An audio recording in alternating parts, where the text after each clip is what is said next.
terminera sur 2 questions. La première, c'est qu'est-ce qui empêche son développement, enfin la concurrence principale. Alors moi, j'avais noté les VTC, les trains Ouigo, les Ouibus, les vélos, puis aussi tout ce qui est ce qu'on appelle la mobilité active, quoique maintenant elles sont toutes quasiment électriques puisqu'on ne marche plus, on est sur des trottinettes électriques, des monos, machin, ce qui est un peu dommage d'ailleurs parce qu'on a besoin de marcher aussi.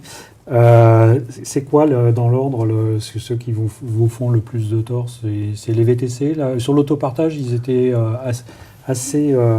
ils étaient sur le VTC qui leur a quand même fait pas mal de tort. Moi je pense que non, on n'est pas du tout dans les mêmes... Un service, un VTC, il vous prend à un endroit, il vient vous chercher, il vous amène à un autre endroit. Enfin, on imagine bien que la mobilité quotidienne... On peut partager le VTC. Voilà, on peut partager. Alors, effectivement, les mondes se rapprochent, mais en mobilité quotidienne, vous n'allez pas prendre un VTC pour aller au travail et revenir. Enfin, c'est pas le cas de tout le monde, en tout cas, ou de la grande majorité. Là, on est... Donc, moi, alors, le VTC peut effectivement commencer à partager le VTC et s'approcher. Donc pour moi, pour répondre à la question, qu'est-ce qui ferait que ça devienne massif ? Pour moi, je suis assez convaincu qu'il faut que ça soit traité un peu presque comme du service quasi-public.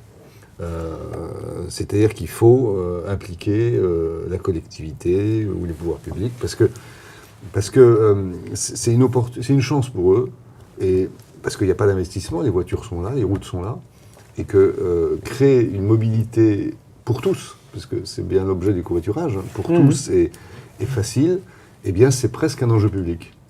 Je dis presque parce qu'effectivement, on n'est pas sur des formules publiques, parce que c'est quand même un particulier qui a une voiture, mais si on veut vraiment que ça réussisse, et je pense que ça a été un peu les conclusions des assises de la mobilité et l'objet de cette LOM, de la loi, de se dire comment on peut déverrouiller finalement le système public qui est assez contraint, pour lui permettre de faire des expérimentations et d'investir dans cette opportunité de créer un réseau complémentaire. Donc ça devient un réseau complémentaire au transport en commun, à tout ce qui existe. Mais pour toutes ces rues où il y a de la carence, les zones où il y a de la carence, où il y a... Donc vous n'avez pas de concurrents. Les VTC, c'est pas vos concurrents, donc c'est le principal... Pour moi, la concurrence, c'est le comportement des individus qui, aujourd'hui, est extrêmement... la voiture, c'est l'extension de chez soi, donc personne ne rentre dans ma voiture. Et on a créé des voitures qui étaient... Les voitures, à l'origine, sont faites pour de la longue distance et rouler vite. Il manque de peau, elles sont toutes en ville et elles roulent très lentement. Mais donc, on voit bien. Et voilà, la concurrence, pour moi, elle est dans le changement de comportement qui est très difficile à faire avancer.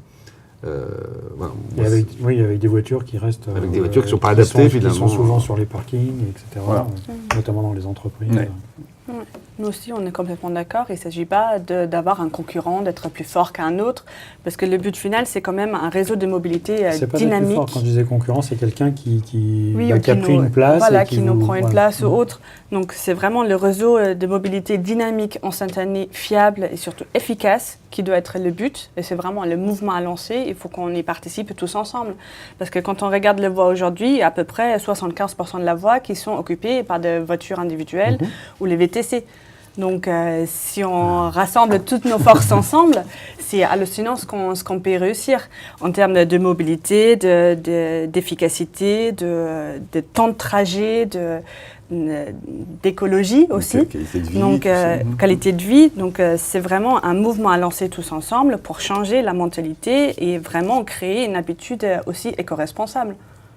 Et là aussi, il y a les pays nordiques qui sont très très forts là-dedans. Par exemple, là, dans 2 semaines, on va lancer un partenariat avec le gouvernement danois pour la ville d'Aren, justement, pour apporter notre soutien à ces 300 000 habitants, justement, pour compléter les maillages, pour faciliter la vie. Mais c'est dans les pays nordiques. Et nous, on est un pays latin. C'est compliqué. Après, ça commence toujours en haut, ça va descendre doucement. Ouais, mais surtout Paris, aussi la France, ils sont très avant-gardistes. Cool. Quand on regarde là les plans pour le Paris 2030, c'est très très bien ce que Paris a l'intention de faire.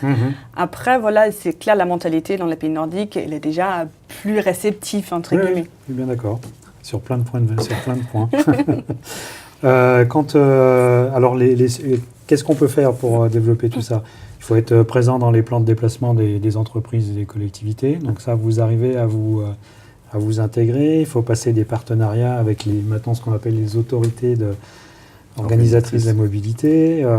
Est-ce qu'il faut que les gens qui se sont spécialisés dans le B2C aillent aussi vers le B2B? Est-ce qu'il faut aller sur toutes les distances ou il y a quand même des chantiers et des leviers. C'est quoi vos principaux leviers? Alors moi, je ne donne pas mes secrets. Non, je plaisante. Ce qu'on peut constater, c'est que... Donnez les siens, et puis lui donnera les vôtres. Moi, je prends des notes. Ce qu'on peut constater, c'est que déjà, rares sont les modèles pure player qui subsistent. C'est-à-dire que B2B, B2C, finalement, globalement, tous les acteurs font les deux. Il y en a qui commencent par le B2B, qui arrivent sur le B2C. Il y en a d'autres qui commencent par le B2C et qui arrivent sur le B2B. C'est ce que je disais tout à l'heure. Sur le modèle économique, c'est compliqué.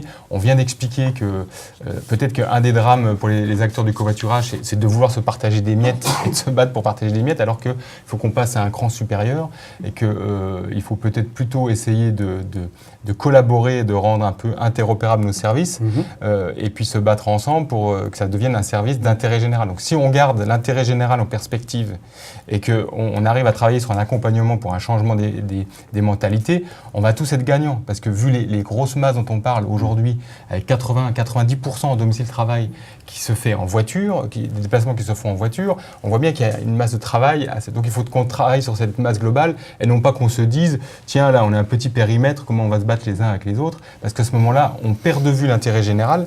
Et je pense que les modèles économiques de demain qui perdent de vue l'intérêt général, dans les nôtres où on est quand même sur des services quasi publics, c'est ce que tu as expliqué, à ce moment-là, on aura des soucis. Alors faire du B2B et du B2C, mais est-ce que c'est aussi comme Blablacar qui maintenant fait Blabla Lines, donc qui fait aussi un peu de covoiturage? Est-ce que c'est d'être aussi sur tous les est-ce qu'il faut être sur tous les créneaux ou il faut rester spécialisé?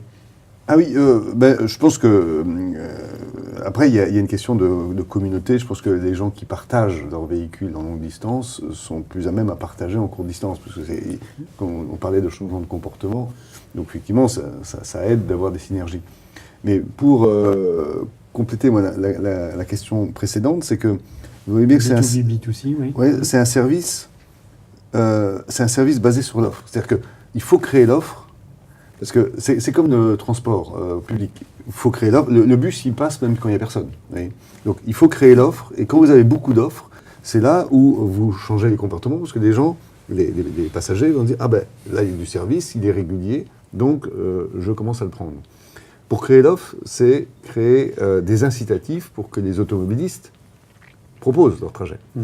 Donc, toute la problématique, à mon avis, et ça fait partie un peu de la LOM, c'est de comment créer des incitatifs importants pour que massivement les automobilistes proposent. Donc on voit les voies réservées au covoiturage, c'est incitatif.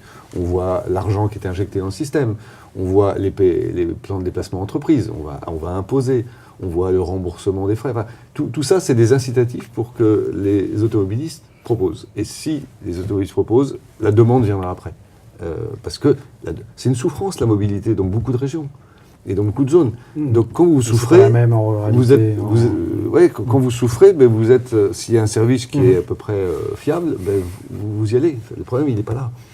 Alors, si vous voulez bien, on va terminer là-dessus, parce qu'on a un temps imparti. Merci à vous trois d'être venus sur ce plateau pour répondre à nos questions et éclairer nos spectateurs sur ce qu'est le covoiturage, qu'on pratique à titre personnel ou professionnel. Merci à nos spectateurs pour leur fidélité. On vous donne rendez-vous dès le mois prochain pour un nouveau débat sur Agora News, automobility.fr. Merci et au revoir. Merci. Merci, au revoir.